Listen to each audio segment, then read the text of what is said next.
thank you very much to NAS for this opportunity, and thanks for all of you people out there that are listening in. For this presentation, I'll be covering two of the sites that the Vietnam Maritime Archaeology Project has been working on for the past decade. And VMAP is a group of volunteers and professionals, and we donate our time and some money to investigate the maritime heritage of Vietnam. And we work very closely with the Vietnamese Institute of Archaeology and their recently formed Maritime Archaeology Department. And without the support of the Vietnamese, none of this would be possible. They're great people to work with.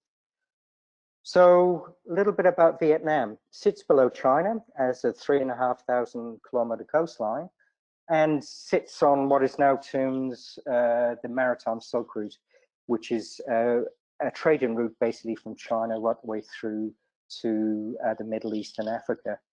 The two circles you can actually see on the slide, hopefully the pointer is going to show you at the top here. This is the first site I'll be talking about near Ha Long Bay.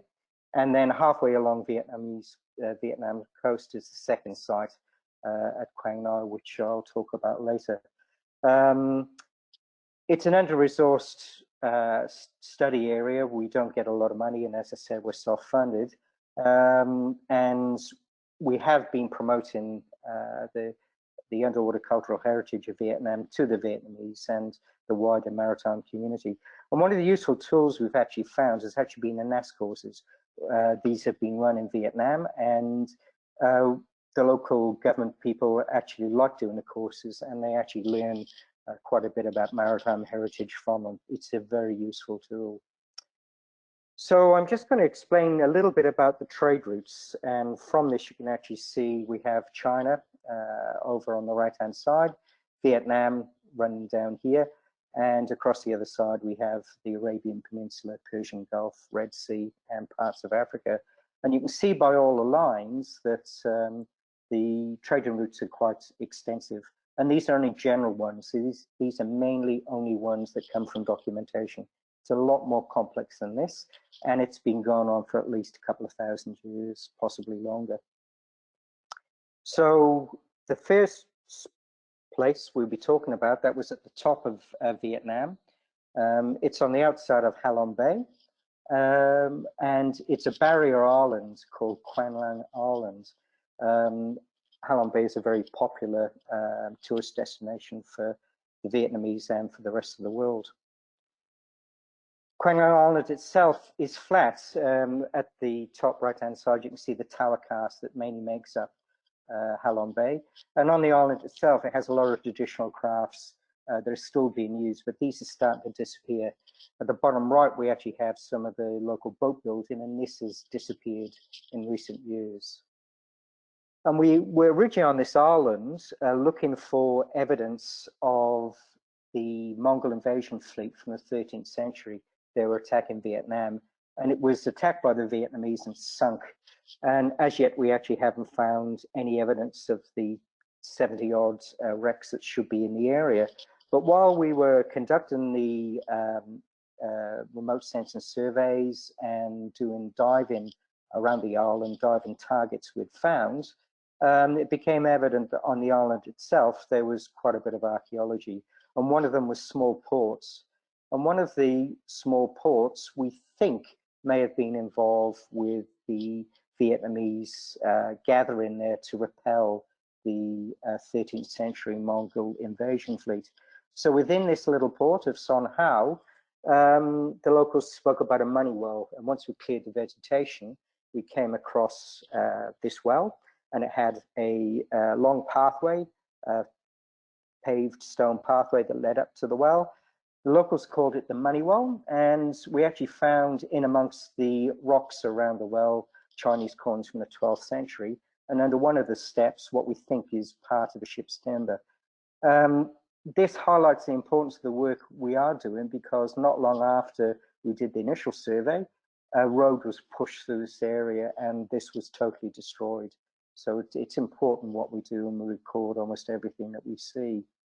So while we were there looking at Son Hao and recording that, and one of the Vietnamese scholars has just completed a master's thesis on it and on the little ports in the area, we had a day off and we took off at the island to look at some of the other beaches. And a little way out of the main settlement, a bike broke down and we wandered off into the sand dunes while we're waiting for somebody to come and fix the bike, and found ceramics. And this is them in the black down the bottom.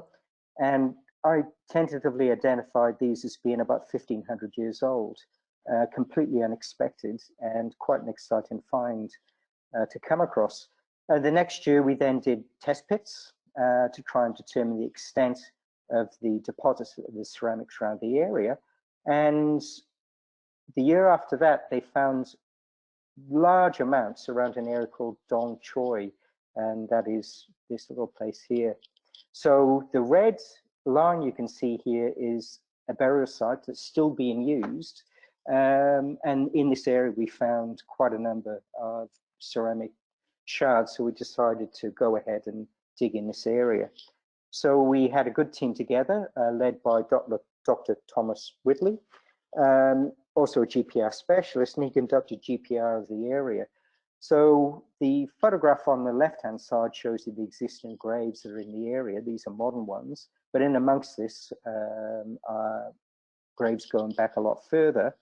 And as they dig into the sand to bury people, artifacts, the ones you can see on the bottom right, keep turning up. And these are small handheld stone mortars for, we think, grinding seeds. We had some good responses from the GPR survey, and some areas were chosen where we were going to put in a couple of 2 meter by 2 meter trenches. Now, just quickly, the burial practices on the islands are where they intern a person, and then a couple of years later, they disinter the bones and put them in a small ceramic vessel. They then build these quite large mausoleums. That's what we're standing on here. And once a year, the relatives come then celebrate their ancestors. Maybe after a decade or two, these fall into disuse and are bulldozed, and new ones are built in their place. So the first test pit, Dong Choi 1, proved to be a bit of a surprise, because when we got down to about 800 mil, we found a thick deposit of ceramics. And the lower left-hand side, you can see Hung actually measuring the depth of the pit, and where all the dots are in the soil, those are all the ceramic shards. And just from that little area, nearly 156 kilos of earthenware ceramic shards were found. And you can see an example of just a short part of a dig at the top right there. In amongst this was some stone tools, but really that's all we came across in this area. Dong Choi 2 proved to be really exciting, because once we got down to approximately the same level as Dong Choi 1, we actually came across burials completely unexpected. And within the 2 meter by 2 meter trench, we found 2. And we pushed the trench another meter and found another pair of burials. And these, again, appear to be people who've been interned, disinterred, bones then put into ceramic vessels. We think these are about 300 mil across, and then buried. And these sites, as I say, are still being used by the locals. And as you can see at the bottom left-hand side, this slightly white area, this is actually a modern burial, nearly coming down and touching the old burial. And to the left-hand side, this is actually staining from body fluids from another recent burial. So the site's been in constant use for thousands of years. And within this burial, we found a few more artifacts, a few more stone tools, and a few other artifacts that were different from the first test pit. So what did we find? Person here, Bob Shepherd, who's with Leanne, one of the Vietnamese archaeologists, he is holding part of a large stone mortar, and this was placed upside down on one of the burials there. We found ground adze heads and a lot of worked stone. Now the stone fell into 3 categories. We had granite, chert, and tektites. And tektites are the result of meteorites impacting the earth and melting of sand. And these have actually been used to make little microliths, very small, sharp items that are added to wood to use as cutting implements and other things. You can see the variety of ceramics that were also found in the area, different surface treatments. And to the top right-hand side there, you can actually see a little clay ball. It's about 15 mil across. And this is one of the only artifacts so far we found, other than the adze heads, that we can link to a particular activity. And this is pellet bows. These are well known and have been used throughout Asia. They are twin string bow that fires a pellet, and you can see at the bottom right hand side there, little pouch that the pellet sits in. And on the left hand side, you can actually see a number of pellets that are buried with a traditional burial. This is at about 1200 years old. So it's the only artifact we found we can link to an activity. So small game or birds. Tom then decided he needed to look into why this area had these burials and why it only occurred in a specific area. When we moved off the sand mound, there was nothing there. So he reconstructed the environment and how it's changed. So at the top there, number A, that's at 10,000 years ago. And the bottom right-hand side, that's the environment basically as it is today. And as you can see, it gradually changes from dry lands, sea level rise. It then becomes a lagoon. And where the burials are, it's this little area here. And this becomes a little promontory sticking out into the lagoon. And gradually, with windblown sands, that fills in, and with vegetation, and we end up with what we have today. Left-hand side, just quickly, we found some clay in the area and converted those into pots. And we actually think this is the clay that was used to make the pots that are there now. This is right alongside the burial sites there. So why is this important? Well, basically, the people that got to this island were maritime people. There's no other way of getting to the island. We have no evidence of their maritime activities, but we put the date of 3,000 to 5,000 years old, and we think these people were part of one of the migration waves that came out of Taiwan. There were a series of them, and there was one wave that was around about 2,500 to 3,000 years ago that came through. So these may well be these people. So much more work to be done here. We plan to go back next year to do bigger excavations and try and understand more about the people in this area. But the one very interesting thing is there's actually no metal at all found in any of the burial sites, which is, we think is quite an interesting find. So pre-metal people. Okay, we are now going to zip down 850 kilometers south to a place called Quang Ngai, which is central in Vietnam. And that is this little red dot here, the Bin Son district. We were up here before in Ha Long Bay. And this is a little closer, showing the bay. This is Sa Ki Bay. And to try and understand the maritime underwater heritage, we need to understand what's going on onshore. And this area actually has been in use for quite a while. And it has a lot of evidence of early buildings. So this square that I've just pulled up here, this is actually a Cham citadel, possibly 11th century, maybe earlier, maybe back to 9th. These are 5 meter higher than ramparts, and it actually has a defensive moat around there as well. So the walls themselves are 580 meters square, the area it covers. And what's interesting to note here, which we'll come into in the next slide, is this area at the top of the slide, this little curve, that actually is a dried riverbed. It's now rice paddies and fields. And this actually plays into possibly why the area has so many wrecks over a long period of time. The current river is too far away from the citadel to be used for transportation, and the locals said there was a river that silted up. So using Google VR and a VR headset, I could actually track where the river was.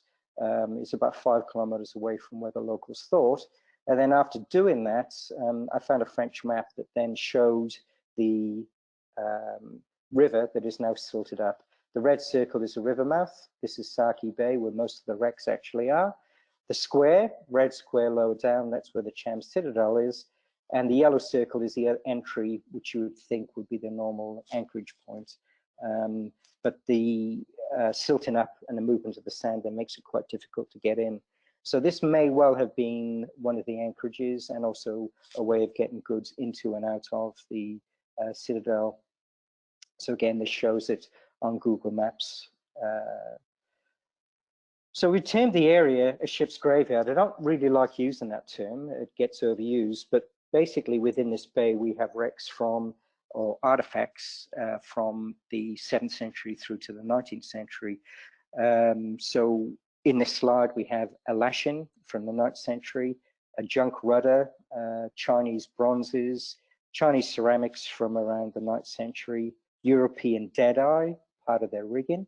And the bottom right-hand side, we actually have Dutch salt glazed ware, so Bellarmine jugs or Beardman jugs.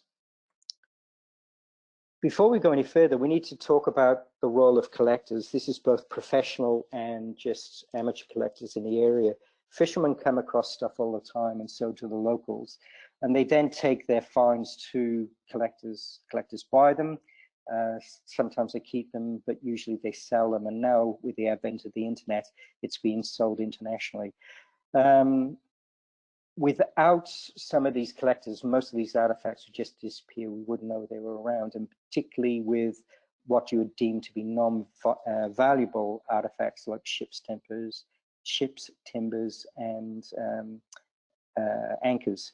So at the top left-hand side there, these are actually 14th century Celadon bowls. This is where the local fisherman has collected, and the other three show other parts of collectors' items.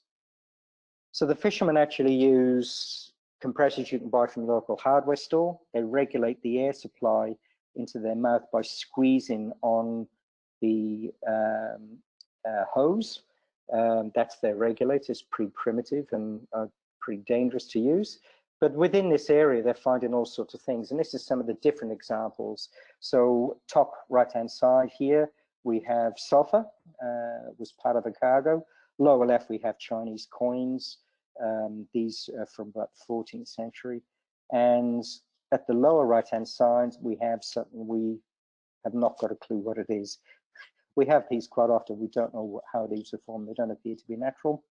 Don't know where they're from, and we don't know what they are. So these are the timbers of what's now been termed the Chau Tan shipwreck. This is an 8th, 9th century lashed, lugged vessel, and it's the earliest shipwreck that's been found in Vietnam. These timbers were brought to the collector by the salvage company that salvaged the vessel.